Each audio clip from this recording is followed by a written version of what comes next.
حور العين تناديني فدعيني أماه دعيني لتبكي دموعك يا أمي عن دربي لا لن تثنيني أماه طريقي قد وضحا والقلب يسير به فرحا حرب وجهاد متقد ودم بالعز. بسم الله الرحمن الرحيم.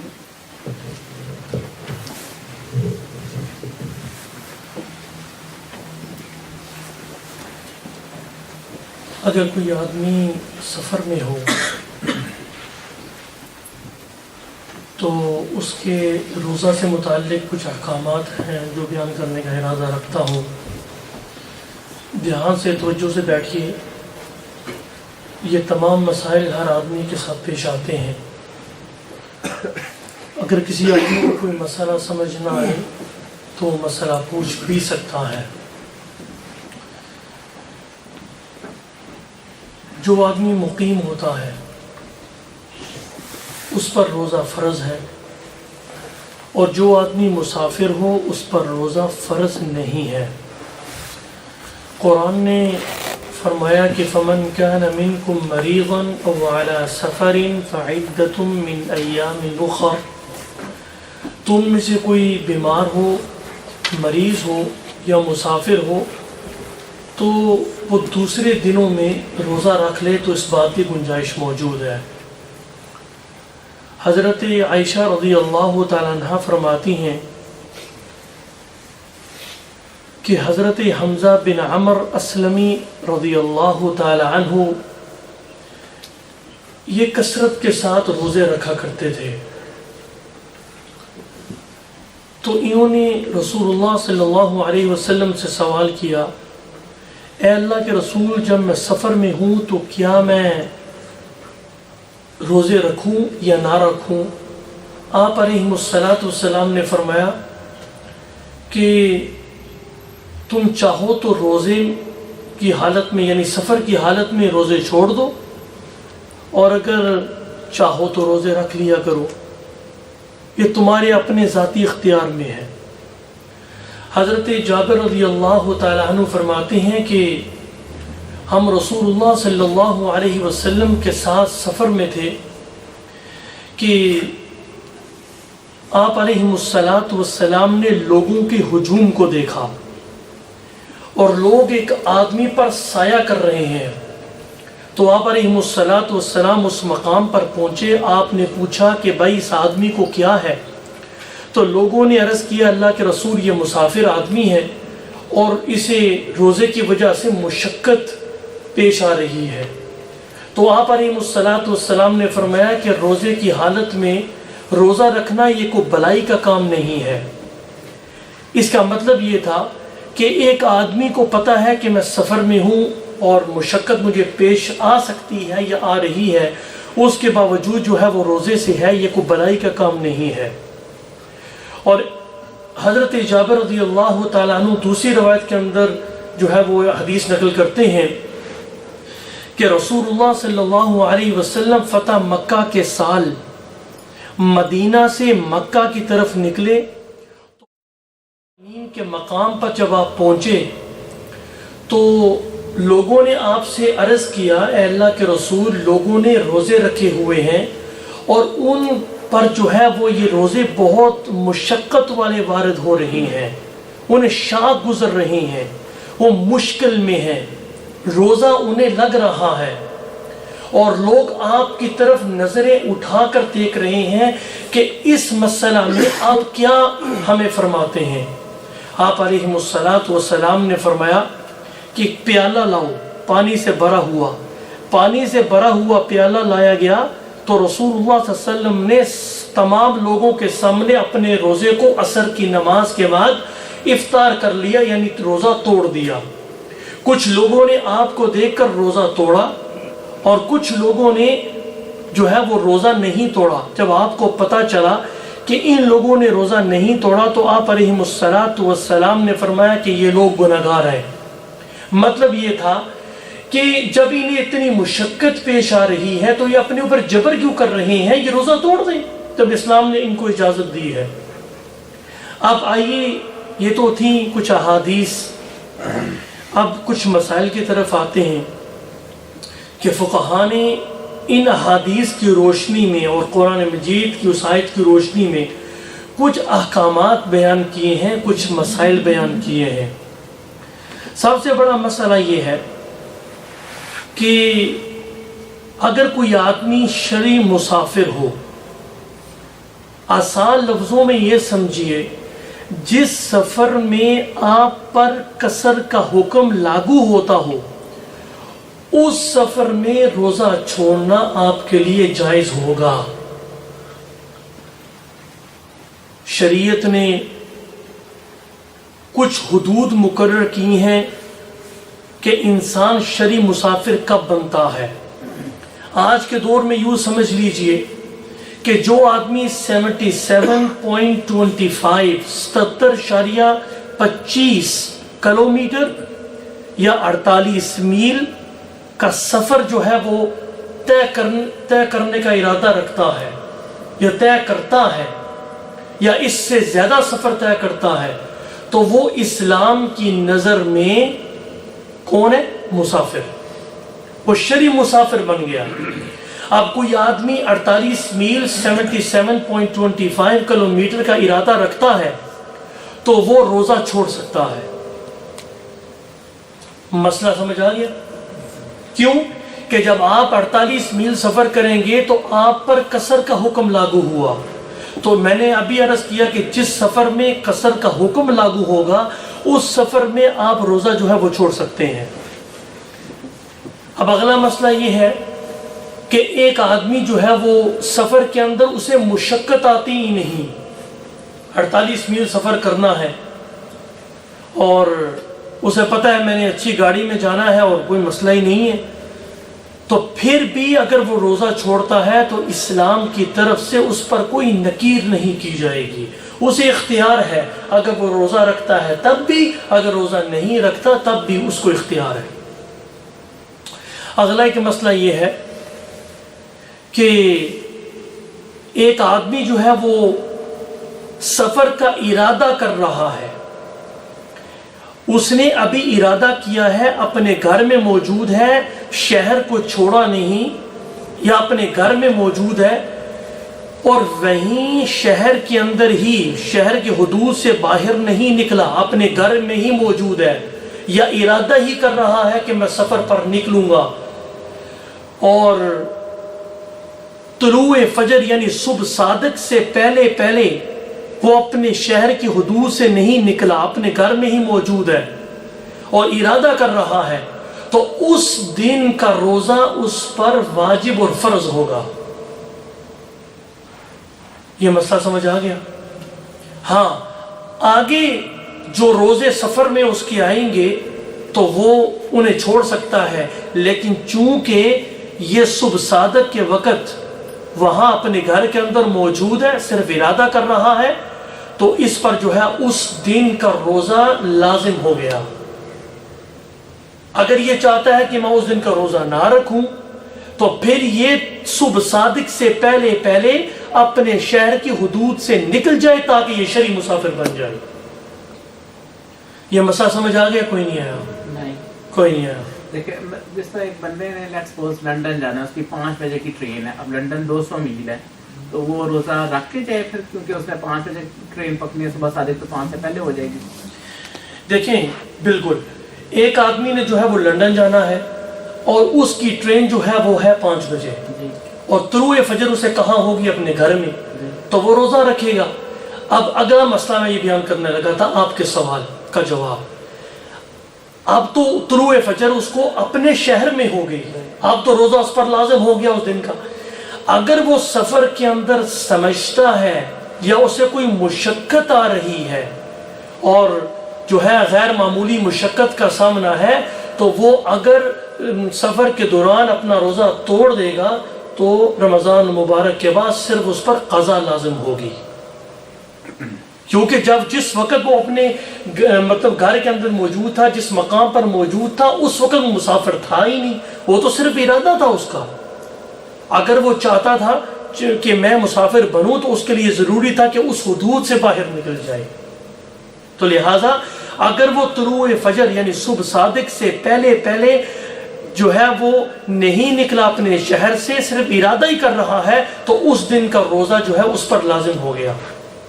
لیکن اگر سفر کے اندر ہے اور اسے مشقت کا سامنا ہے، وہ روزہ توڑ دیتا ہے جس طرح رسول اللہ صلی اللہ علیہ وسلم نے توڑا، تو اس پر رمضان مبارک کے بعد صرف قضا ہوگی، کفارہ لازم نہیں آئے گا۔ اگلا مسئلہ سمجھیے، ایک آدمی مسافر ہے اور وہ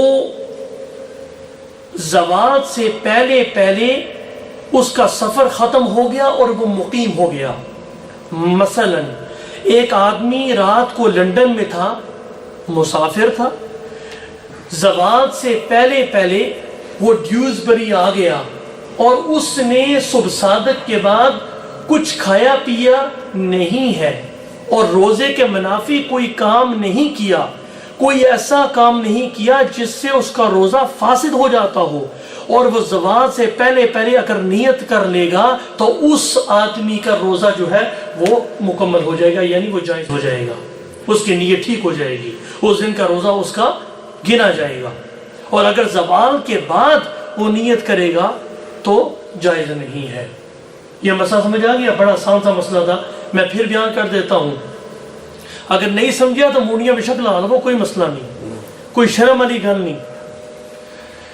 ایک آدمی مسافر ہے اور اس نے سفر کی وجہ سے نیت نہیں کی، مثال کے طور پہ وہ لندن میں تھا تو اس نے سوچا کہ مسافر کے لیے تو روزہ ہے ہی نہیں ہے، تو چلو بھائی میں روزہ نہیں رکھتا۔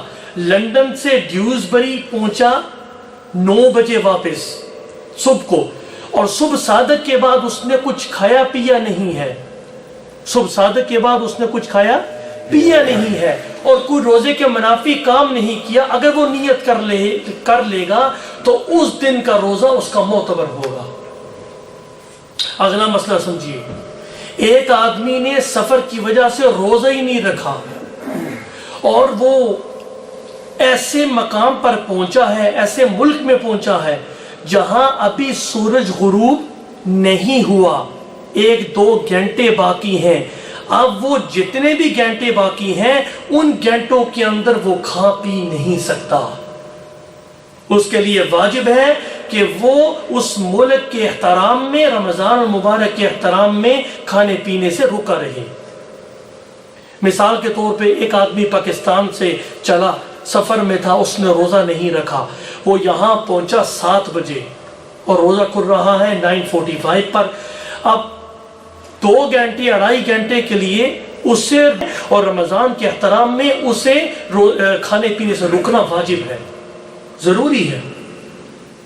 اگلا مسئلہ سمجھیے، ایک آدمی نے ارادہ کیا کہ میں ایسے شہر جا رہا ہوں جو 48 میل سے زیادہ ہے اور وہاں میں 15 دن یا 15 دن سے زیادہ ٹھہروں گا،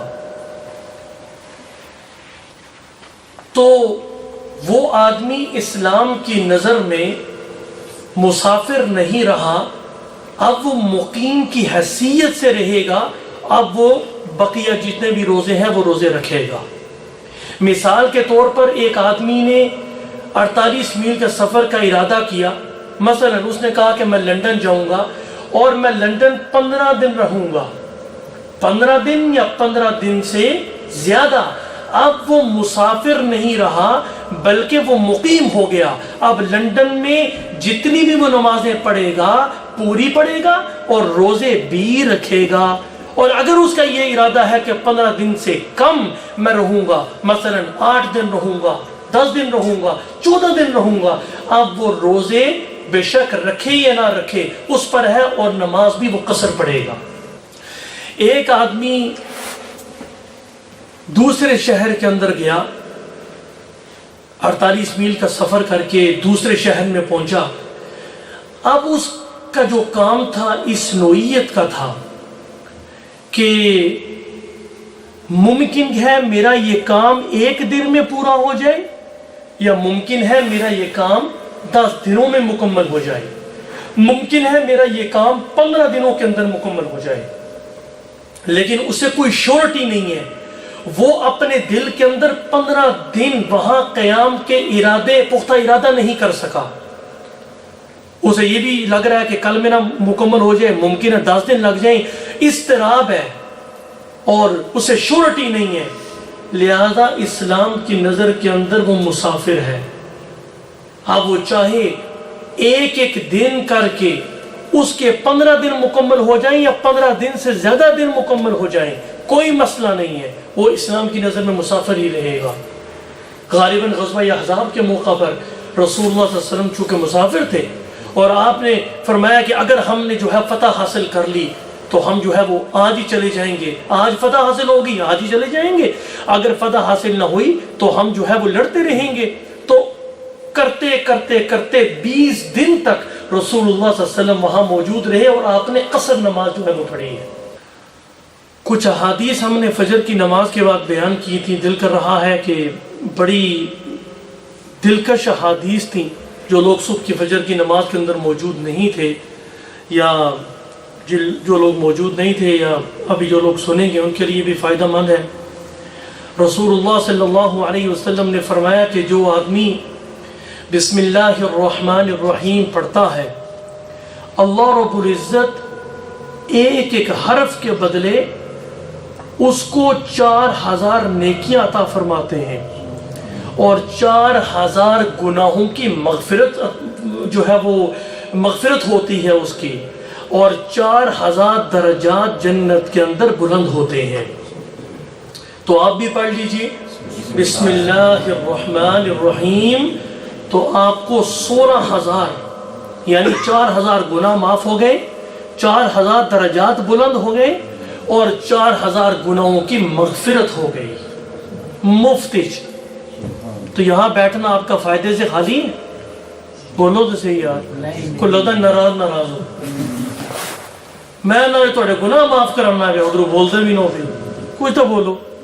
یہ آپ کا کتنا بڑا فائدہ ہوا. اگلی حدیث سنیے. رسول اللہ صلی اللہ علیہ وسلم نے فرمایا کہ حشر کے دن، قیامت کے دن، ایک آدمی گناہگار کے ہاتھ میں اس کا نامہ اعمال دیا جائے گا گناہوں سے بھرا ہوا. تو اسے کہا جائے گا کہ اپنی کتاب پڑھ، اپنا نامہ اعمال پڑھ جو دنیا کے اندر کرتا رہا. تو دنیا کے اندر اس کی یہ عادت تھی کہ قدم قدم پر پڑھتا تھا بسم اللہ الرحمن الرحیم. وہ بسم اللہ پڑھ کے وہ نامہ اعمال لے گا، اسے کھولے گا تو وہ بالکل سفید اوراق اسے نظر آئیں گے. کہے گا مولا میں اسے کیا پڑھوں، یہ تو خالی صفحات ہیں. اللہ فرمائیں گے کہ بسم اللہ کی برکت سے تیرے گناہوں کی مغفرت ہو چکی ہے. سبحان اللہ. تو کیا پڑھیے؟ بسم اللہ الرحمن الرحیم.